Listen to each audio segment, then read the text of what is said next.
जिसकी मंगनी यूसुफ नाम दाऊद के घराने के एक पुरुष के साथ हुई थी। उस गवाही का नाम मरियम था।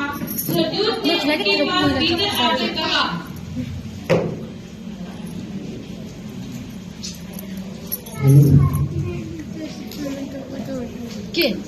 आनंद और जय तेरी हो, जिस पर ईश्वर का अनुग्रह हुआ है, प्रभु तेरे साथ है। वो वचन से बहुत घबरा गई और सोचने लगी कि किस प्रकार का अभिवादन है।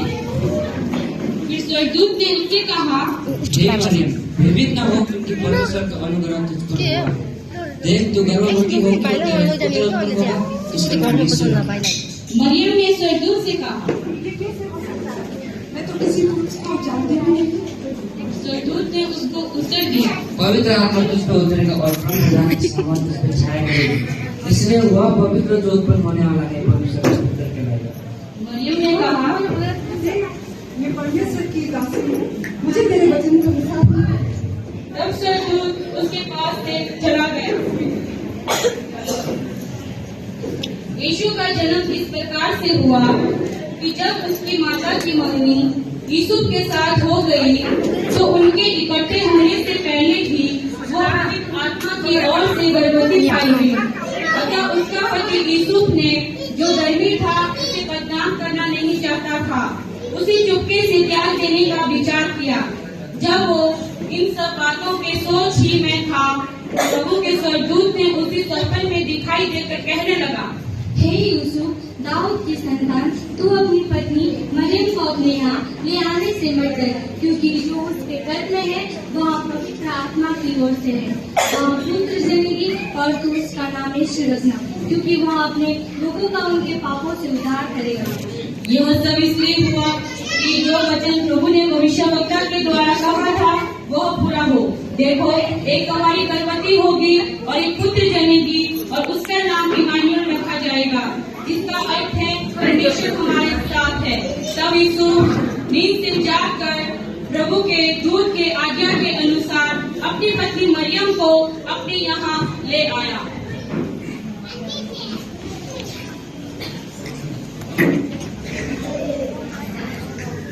मतलब वहाँ देख के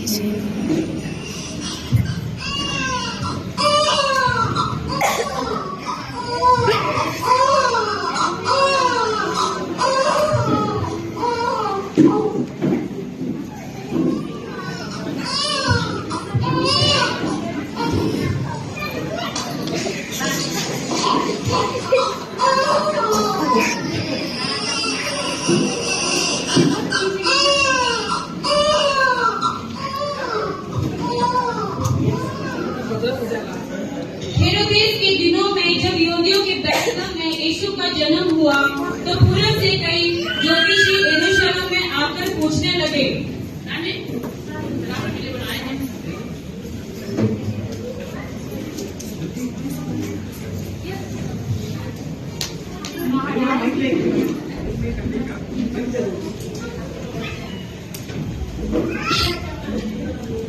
महाराज, पूर्व देश से कई मंजूसी आपसे मिलने आए हैं। आ जाओ। मैं एक दिन सही से बना रही हूँ।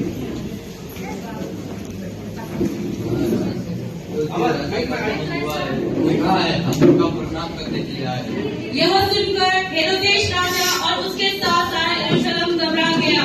तब उसने सब लोगों, प्रधान याजकों और शास्त्रियों को इकट्ठा करके उनसे पूछा, मसीह का जन्म कहाँ होना चाहिए? उन्होंने उससे कहा। तब हेरोदेस ने ज्योतिषियों को चुपके से बुलाकर उनसे पूछा, तारा ठीक किस समय दिखाई दिया था, और उन्हें एक एक कर बैतलहम भेजा। तो जाओ, उस बालक के विषय में पता करो, अगर वो मिल जाए तो मुझे समाचार देना, ताकि मैं जाकर प्रणाम कर सकूं।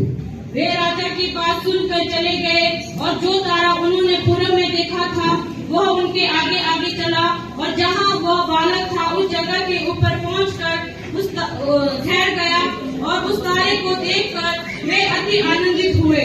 उन्होंने उस घर में पहुंचकर बालक को और उसकी माता मरियम को साथ देखा, और मुंह के बल गिरकर बालक को प्रणाम किया, और अपना अपना थैला खोलकर उनको सोना, लोबान और गंधरस की भेंट चढ़ाई।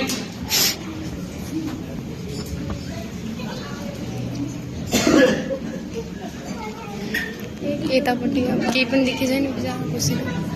और देखो उस देश में कितने गधेड़े थे जो रात को मैदान में रहकर अपने झुंड का पहरा दे रहे थे, और प्रभु का एक दूत उनके पास आ खड़ा हुआ और वे प्रभु का तेज उनके चारों ओर चमका और वे बहुत डर गए।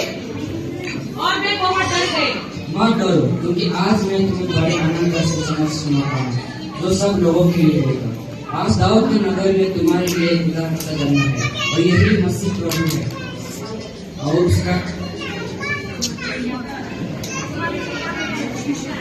तुम उस बालक को कपड़े में लिपटा हुआ पाओगे। तुम उस बालक को कपड़े में लिपटा हुआ और चाटे में पड़ा पाओगे। तब स्वर्गदूत उनके पास से चला गया और गधेड़े आपस में कहने लगे, हाँ, हमने जो बातें सुनी वो बातें हम लेकर आते हैं। और गधेड़े जैसा उन्होंने कहा था वैसा ही सुनकर देखकर परमेश्वर की महिमा स्तुति करते हुए लौट गए।